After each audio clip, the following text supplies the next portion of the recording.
Saudações a vocês que me acompanham neste canal. Neste vídeo eu gostaria de continuar a falar das edições que temos à nossa disposição em língua portuguesa. Mais particularmente, acerca de 3 edições que eu tenho aqui em mãos e das quais falarei um pouco mais nos minutos que se seguem. Antes disso, no entanto, eu gostaria de deixar clara uma coisa que, por questões de tempo e de esquecimento, eu acabei não mencionando no meu vídeo anterior. Eu falei de traduções feitas a partir do grego e traduções feitas com base em uma outra língua, traduções de segunda mão, segunda geração, qualquer coisa assim. Eu não desprezo o trabalho desses que fazem traduções a partir de outras línguas, de modo nenhum. Eu digo o seguinte, para que nós entendamos a hierarquia das coisas. O texto, digamos assim, original, de origem, é ouro. Né? O texto feito, a tradução feita com base no texto grego-latino é prata, e essa tradução feita a partir de outra tradução em outra língua vernácula é bronze. Então tem valor sim, o valor do bronze não vale tanto quanto a prata, e nem mesmo tanto quanto o ouro, mas essas traduções que são feitas com base no francês e no inglês, sobretudo, têm o seu valor, e eu mesmo me lembro de ter recorrido muito a essas traduções quando mais jovem, especialmente traduções de Dostoiévski e de outros autores russos, sobretudo. Muito bem.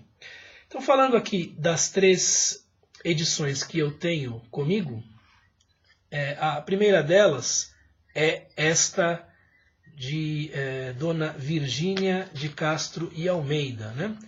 Vejam aqui, esta edição evidentemente está bastante maltratada pelo tempo. Pensamentos de Marco Aurélio, por Dona Virgínia de Castro e Almeida. Muito provavelmente é uma edição que data de 1924, talvez anterior, feita com base no francês. E, pelo que eu pude depreender da nota preliminar, boa por sinal, escrita pela própria Dona Virgínia, é feita com base na tradução de Michaux, Gustave Michaux. Uma tradução a qual eu ainda não tive acesso. Procurei já PDFs dela, porque ela teoricamente está em domínio público, mas não consegui encontrá-la ainda. Também não fiz uma pesquisa lá muito profunda para eu conseguir determinar de que tradução. Eu precisaria dar uma olhada em todas essas que são mencionadas na nota preliminar. Ela não foi relançada, pelo visto, e vejam só, né, sendo uma edição cartonada, eu acho que isso aqui é em octavo, né, uma folha dividida em 8 partes, uma edição cartonada da década de 20, o que se acha dessa edição são sempre exemplares bastante castigados pelo tempo. Então fica sendo mais uma curiosidade, né? Porque é muito difícil ler esta obra. Ela começa a se desfazer, né? O papel começa os cantos do papel começam a cair, de modo que ela tem mais o interesse pelo fato de ser a primeira edição que nós temos aqui em domínio público. Eu vou dar uma olhada nela com mais afinco, e se eu achar que ela merece uma edição digitalizada para nós, eu trabalharei nisso em algum momento, talvez no ano que vem. Né? Farei isso e colocarei à disposição de um público mais largo. Não basta só passar num scanner e usar a OCR para fazer isso. A própria grafia, né, anterior às reformas de 71 e 43, torna a leitura um pouco complicada, menos prazerosa, a não ser que a pessoa esteja acostumada a ler farmácia com PH, né, anos com 2 N's e por aí vai, pai com E em vez de I e coisas assim. Não é uma experiência lá das mais agradáveis.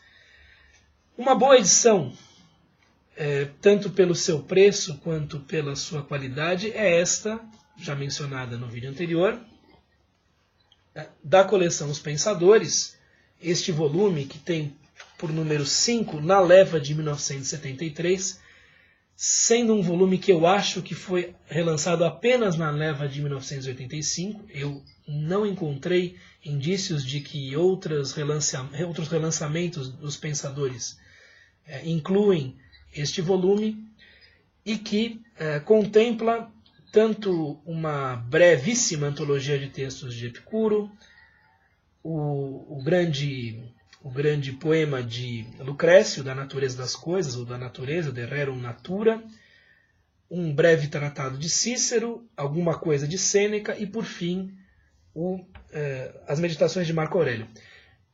Esta versão das Meditações de Marco Aurélio foi lançada, eu creio que até um pouco antes, pela Cultrix, né? E é encontrável também em sebos, e como eu já mencionei, por preços um tanto salgados. É uma boa tradução, ela ocupa cerca de 50 páginas aqui do fim, né? Então, vejam aqui, ó. Tradução e notas de Jaime Bruna, né? E talvez não seja, pelo tamanho do volume, algo muito manuseável, mas de todo modo eu creio que é uma bela edição nos termos de custo-benefício. Então, uma boa tradução, e vocês conseguem encontrar este volume, que inclui, além das meditações, outras obras importantes, muitas vezes por um bom preço. Às vezes não, às vezes vocês verão que os livreiros e sebos pedem muito mais do que 40, 50 reais por esta edição, né? Fica aqui uma recomendação desta tradução como uma boa alternativa econômica. E, mais recentemente, foi lançada esta tradução em 2016, eu tinha mencionado que era 2017, mas é em 2016, pelo professor José Rodrigues Seabra Filho, da Universidade de São Paulo, que foi, aliás, meu professor de latim. Eu o conheço pessoalmente, sei da competência dele como tradutor. Foi lançado pelas edições Nova Acrópole em 2016. Este volume aqui, Marco Aurélio, Meditações ou Pensamentos para mim mesmo, né? Tradução do professor José Rodrigues Seabra Filho. Interessante que ele traz aqui no título, né, tanto a tradução mais comum em inglês, que é Meditations, né, desde o século XVII, sobretudo. Meditations é a tradução mais comum, e também como subtítulo a possibilidade de tradução mais comum que se usa em francês, né, que é Pensées pour moi-même, Pensamentos para mim mesmo. Ele traz aqui os dois termos, né, contemplando aí as duas possibilidades, que são duas boas possibilidades de tradução para o título. E vou mostrar aqui para vocês, é a única edição que eu conheço que tem isto aqui, ó. Aproximando um pouco aí, né, que é à esquerda o texto grego e à direita a tradução em língua portuguesa. Desde 1832, com a tradução parcial apenas do primeiro livro, de Antônio Ferreira Brandão, não se fazia isso em língua portuguesa, até onde eu sei. Pode ser que eu esteja enganado. Com relação... eu faria dois reparos. É muito boa a tradução escorreita, elegante, formal. Eu faria dois reparos aqui, né? O primeiro é de ordem, digamos assim, estético-editorial. O texto grego acaba... Vamos dar um outro exemplo aqui, na outra página. O texto grego acaba ficando assim num alinhamento não justificado, né? Aqui. E isso assim, esteticamente poderia ser melhor, né? Também numa inclinação aqui de itálico, o que cansa um pouco mais na hora da leitura, né? Então eu acho que desse ponto de vista poderia haver uma melhora, né? Há alguns erros aqui de transcrição, às vezes, né? Porque, evidentemente, escrever em grego é algo que é muito trabalhoso, dá muito trabalho, nem todo mundo consegue, mesmo os que sabem erram, né? Então você vê, às vezes, um alfa sendo trocado por um ômicron, falta de acento, mas tudo normal, tudo tudo dentro de uma previsibilidade de problemas, né? E o único reparo que eu faria é o seguinte, o outro reparo que eu faria, né, um de ordem estética, editorial, o outro reparo que eu faria é, digamos assim, filológico. Então, se vocês olharem aqui, ó, embaixo, né, no texto grego, é comum nas versões lá de fora, do exterior, um aparato crítico, isto é, um conjunto de observações e notas com as variantes. Por quê? Todos esses textos que vêm da antiguidade e que chegaram até nós por meio de uma tradução manuscrita comportam essas variantes e foram posteriormente tratados e estudados por filólogos que muitas vezes corrigiram certas coisas que eles acreditavam que tivessem sido copiadas de maneira errada, ou que fizeram cotejos entre manuscritos e optaram por uma forma ou por outra, e as edições internacionais trazem essas informações, né? Porque o texto não é um ponto pacífico, o texto é fruto de uma escolha de um filólogo. Ainda que se trate de uma tradução na qual o professor Seabra segue um desses filólogos, um desses estabelecedores do texto, eu acredito que trazer essas notas, esse aparato crítico, filológico, fosse necessário, fosse melhor do que não tê-lo, porque passa uma imagem para o leitor, uma ideia de que o texto grego é um ponto pacífico, está resolvido, né? Não há variantes, né? Existem algumas notas que ele faz com relação a lacunas, a trechos do texto corrompidos, mas esta questão essa questão filológica não fica bem colocada aqui. É o outro reparo que eu faço. Mas a edição é muito boa, a tradução é muito boa, um belíssimo trabalho por parte do professor Seabra e por parte da turma da Nova Acrópole, né?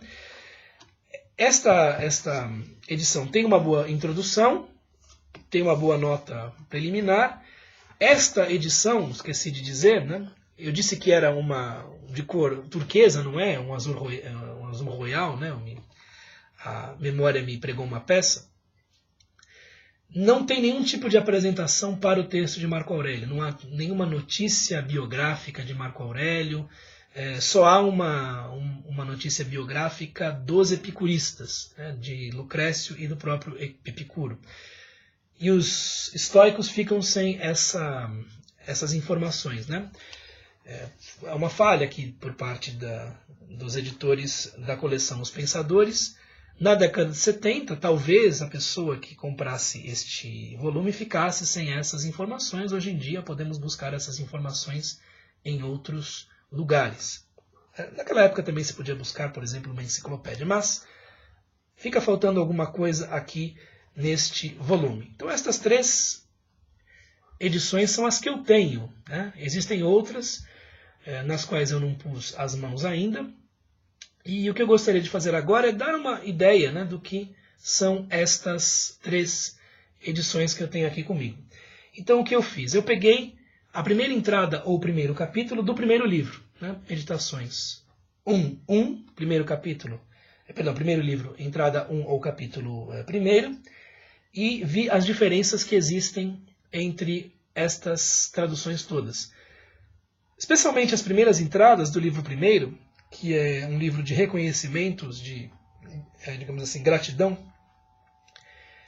contemplam tantas diferenças de tradução que um plágio já seria notado nelas, né? Então, se houver plágio, você só de olhar para esse começo da obra já percebe, porque há muita variação de tradução. Se você tem muitas traduções à sua disposição, você percebe que cada tradutor opta por uma coisa. Eu vou mostrar para vocês como é que é.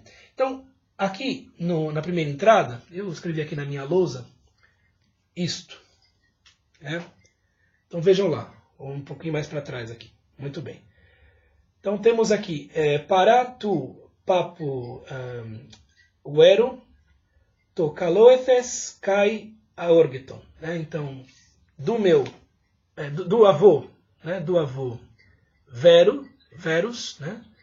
E aí 2 palavras, e o modo como essas palavras são traduzidas, o modo como essas palavras são traduzidas é bastante significativo. Eu vou comentar isso agora. Então, o que nós temos aqui, né? Para, que é neste caso, uma preposição que indica a origem, né?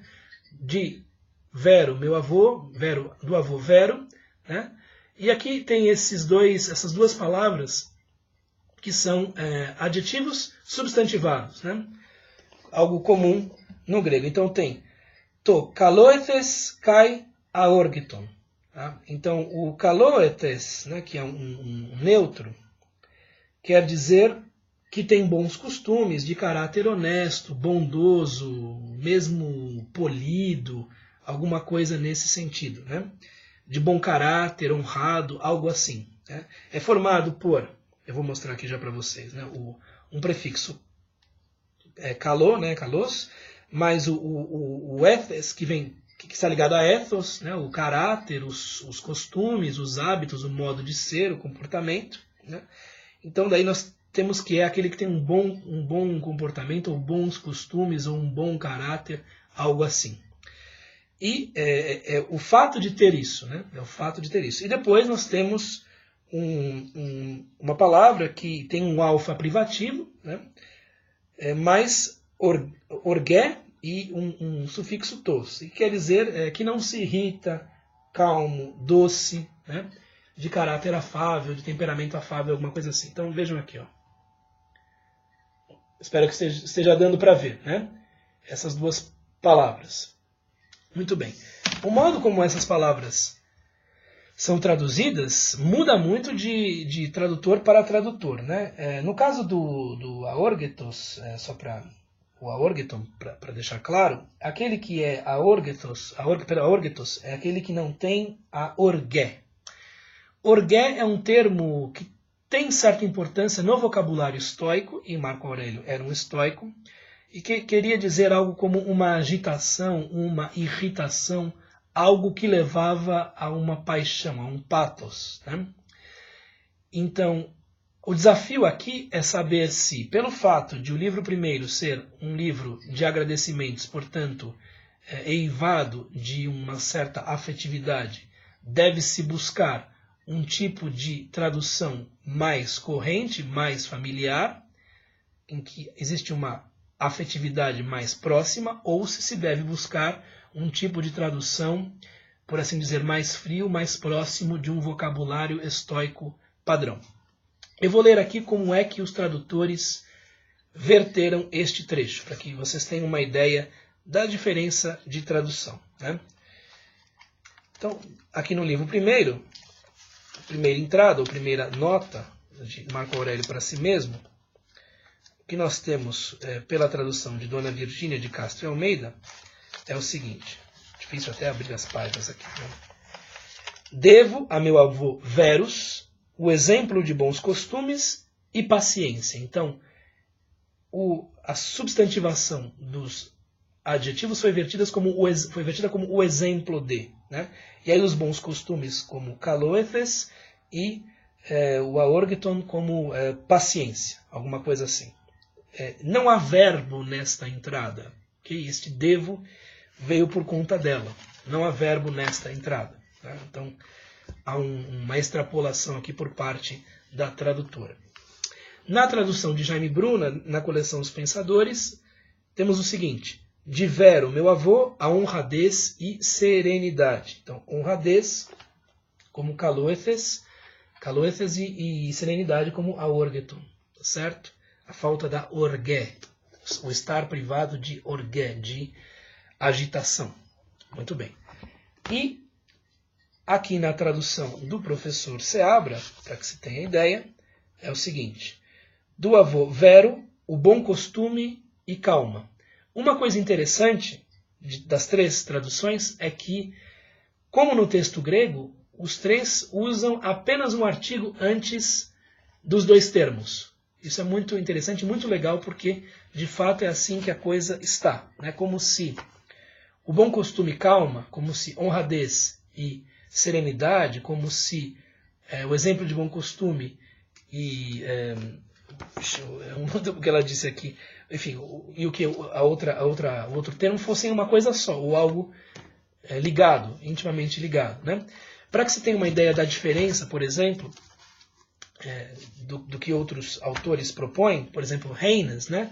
o tradutor em inglês da coleção Loeb, põe assim: From my grandfather Verus, a kindly disposition and sweetness of temper. Né? A kindly disposition, uma disposição afável, agradável, né? Como caloethes, e sweetness of temper, uma docilidade, alguma coisa assim, docilidade de temperamento. Algo assim, né? Também é uma possibilidade de tradução. Tranois, que é o tradutor aqui da Belles Lettres, põe o seguinte: de mon grand-père Verus, sa bonté, bondade, sua bondade, et son humeur toujours égale, né? O seu humor sempre igual, né? Constante. A questão aqui, especialmente no segundo termo, no aorgeton, é saber se traduz isso de uma maneira mais técnica ou mais afetiva. Isso tudo é um trabalho do tradutor. Isso tudo é um trabalho daquele que se debruça sobre o texto.